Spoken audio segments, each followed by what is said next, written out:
Hey everybody, it's time for another Turf Zoom brought to you by our friends at the Aquatrols Company. Today, we're going to talk science. Christian Baldwin's here with us to talk about turf science and particularly sports field management. Christian, how are you? Good. Great to be here, Pat. Thanks for having me. Thanks for being had. So you're working out of Columbus, Ohio, just right down the street from us. But you bounce around the country all the time, helping to really spread the word about how Aquatrol's products can help not just golf courses but sports field managers. How did you get to this point? What was your career path that led you to this really cool assignment? Yeah, well, yeah, it goes back many years, and I got a very early start. I was probably 10, 11 years old.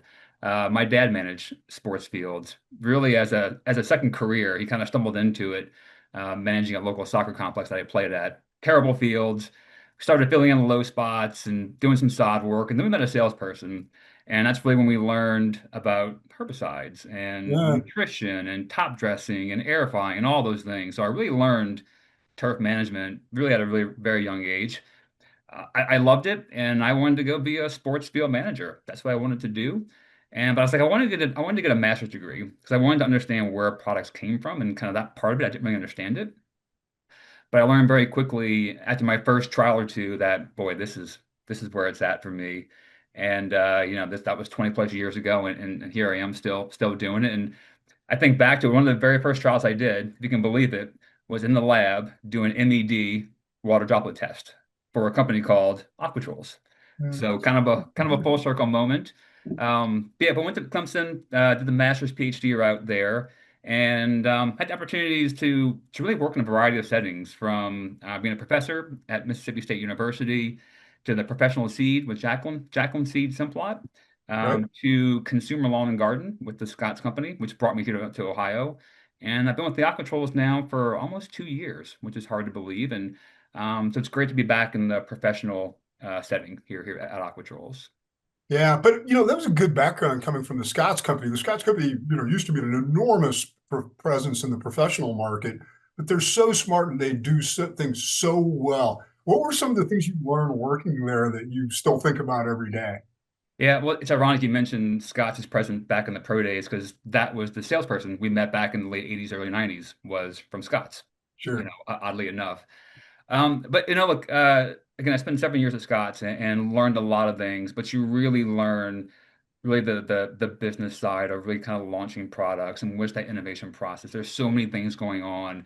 And so that was really, I think, one of the new things that I picked up by being there was just, and also the people that come together from marketing to legal to regulatory to R&D, manufacturing, sourcing, patents. I mean, it's amazing what it takes to Yeah. get a product from an idea to the shelf. And Right. so it was fascinating to really learn that at scale. Scotch is a big company, and a lot of people involved. And so it was again a very different experience for me, but one that I carry through here and hopefully bring some of that to the Aquaculture company as well as we continue to grow. That's really great. So one of the things that's been interesting with the Aquatrols Company as it's gone through sort of evolution and growth has been more of a focus on the entire science of using water more wisely and from reservoir to turf. That whole process of how can we make this water work for us more effectively? How's that been reflected in what you've been working on? Because in the past, it's been primarily a focus on moisture management and soils and things like that. What are some of the other things that you've been kind of looking at as a scientist to think what we can help here? Yeah, it's been interesting to when I joined Aquatrolls, it was a very interesting time, again, almost 2 years ago. And that's right around the time we were acquired by Lamberti. And they're at a high level, they're basically a chemistry company at a high level. And then the merger with Precision. And so Mhm. that brought about a lot of change within Aquatrolls. And one thing is it's a much broader portfolio because you're right, it was very much for Aquatrolls, it was soil surfactants, really a golf focus primarily.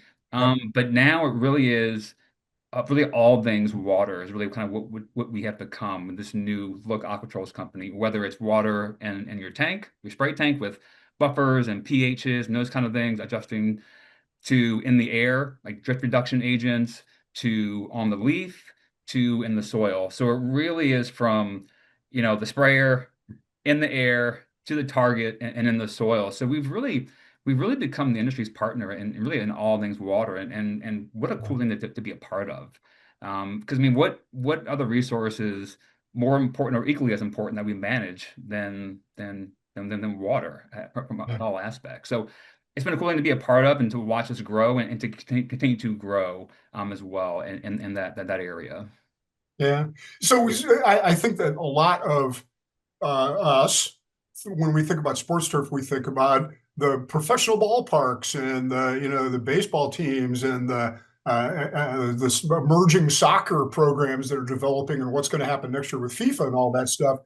But we forget that there are tens of thousands of college and high school fields in this country that are natural grass, and they need some help and support on ways to figure out how to survive. Yeah.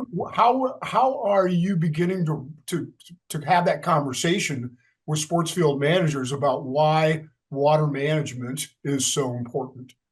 Yeah, yeah. And so I guess one big change as well with the company is we do have a dedicated team focusing on the sports turf industry, which we're really excited about. I think the industry is excited about that as well.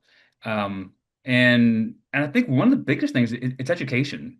It's getting out there. And I think the challenge with especially soil surfactants is that it's often, I think, looked at as a great tool to alleviate localized dry spots on sand-based putting greens. And it does a phenomenal job at that. But it goes far beyond that. And surfactants aren't just for the NFL stadiums or MLB or soccer stadiums. It really is for anyone. There's different chemistries out there, whether you've got a native soil with some drainage issues, well, there are solutions for that. Maybe a new sand capped, you have some water holding issues. Well, there are solutions. There's chemistries just designated for that. Maybe you've got issues with uniformity across your soil profile. So there's chemistries for that. So I really think the big thing is just it's education, and it really is for everyone. Yeah. And even if you don't have a sprayer, there are granular options where you can get Right. your spreader, throw out that way. So again, it's not just for your high-end putting greens or your high-end sports turf managers. It really is for everyone at every level.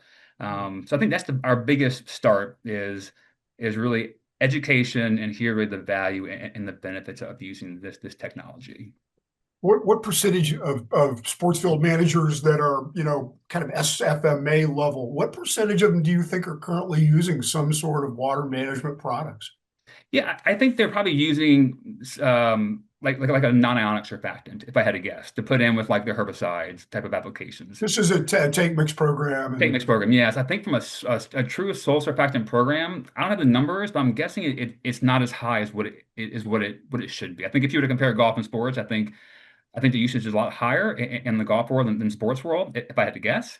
yeah, But again, I think part of that too is Pat is just there's not been a focus on it. There's not been attention to it. There's not really been uh, products developed for them, and that's really what we're hoping to step in and kind of fill that void. So again, it's been a fun year since we launched that. Yeah, January of last year, and I think we have quite a bit of momentum going our way, and honestly, some of the coolest work that we're doing is in the sports turf world as well. yeah.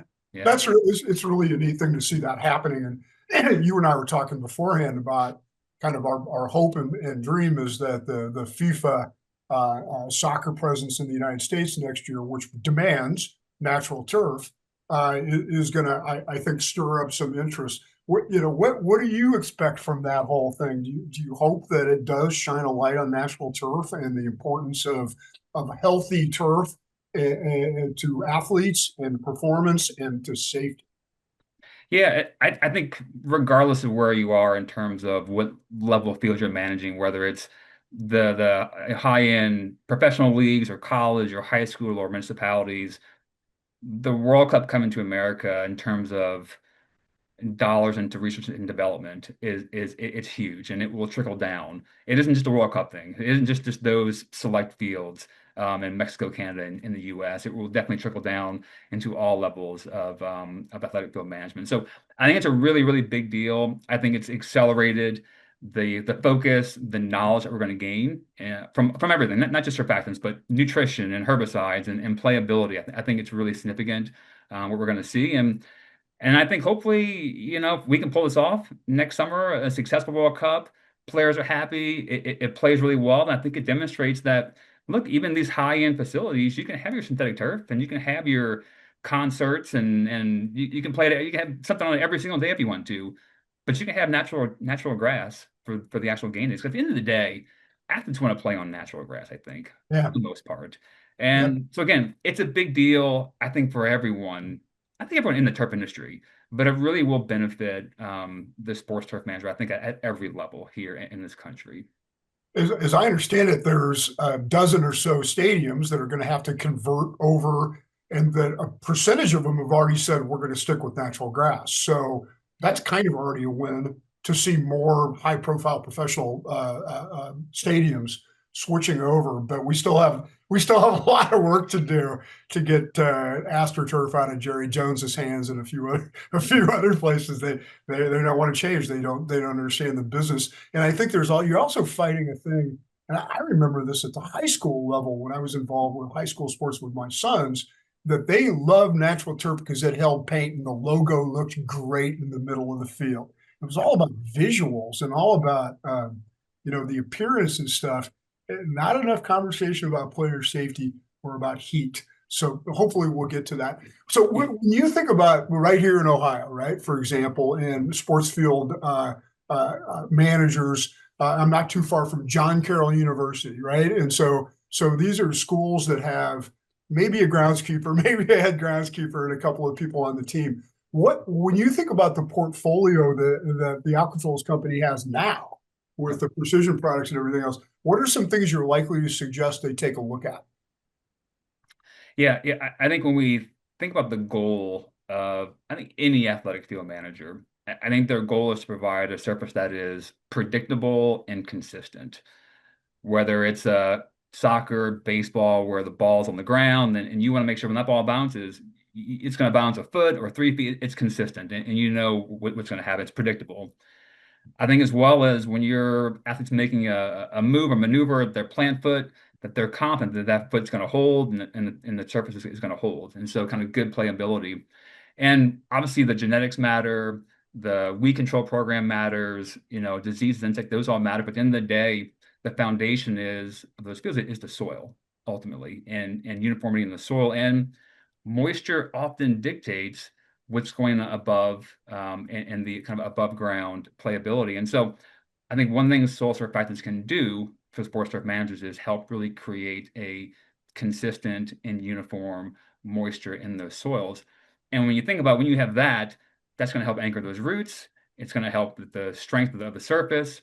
Things like nutrition. If you've got uniform soil moisture, you'll have better nutrient use efficiency as well. Think about pre-emerge activity. Again, the list goes on and on and on. But at the end of the day, when you're managing your soil moisture, whether it's sand, whether it's a native profile, it makes most other cultural practices what they do better and more effective. So that's why I think if you've got the one guy out there, taking care of those fields, these a soil surfactant program can really help make everything else a little more efficient and better. So again, that's why I think these products have a fit really for anyone. Yeah. It's Yeah. another place too now with products that don't necessarily need to be watered in right away. If you're a Yes. busy AAA baseball manager and you've got 200 events a year at your facility, you don't have a lot of time. So things like that, I think are important that they understand. Yeah, there is an option to do that. So, so final thoughts. If we come back here and do this 5 years from now, what are your hopes about where the sports turf initiative will be, and how sports turf managers, sports field managers, have begun to use these products more effectively? Yeah, I think one, I think if we could have kind of at a high level of the industry look at it, if we can have a successful World Cup, I think that's a big deal. I think that's just a really, really big deal. But yeah, but in terms of the Aquatrols Company and soil surfactant use, boy, I really hope we've done a good job of really highlighting the importance and really just the benefits that a sports turf manager can get from incorporating these into their cultural management programs. And I hope again, are in developing technology specific for the needs of a sports turf manager. So I'm hoping that again, 5 years from now, we're talking about usage that has gone up significantly, just industry wide. And also, we've got some pretty cool technology that is really designed specifically for the sports turf manager. So that is my hope 5 years from now, Pat. What do you think? I think you're Doable? always developing new products, and I think that that's great. I think Yeah, that's one of the hallmark of 70 years, going back to Bob Moore in his yeah. garage in New Jersey. 70 years of product development, and it's never going to stop. So Yeah. I'm not the least bit surprised. But yeah, I do think there's an opportunity, and I also think that you have a generation of sports field managers coming along who do have, I think, better access to education and training if they haven't gone to a university program, and all sorts of online stuff these days. So I would think that the same assets that are helping us bring young people up in golf are going to help do that on the sports field side. So I am cautiously optimistic. And I also like the change in leadership at the Sports Field Management Association. I think it's important to have a vibrant, active, successful organization behind that industry, and I think they're pointed in the right direction now. Excellent. Absolutely. Yeah. You're off the hook. You passed. Okay. You Okay. successfully passed the interview. I really appreciate it. I really appreciate all of the smarts that you brought to me over time to help me understand what's going on. So, Christian, thanks so much. Travel safe. Enjoy your weekend at home in Columbus. Absolutely. Yep. Thanks, Pat. I appreciate it. Cheers, and stay tuned because we'll always be back with more turf zooms from the Aquatrols Company.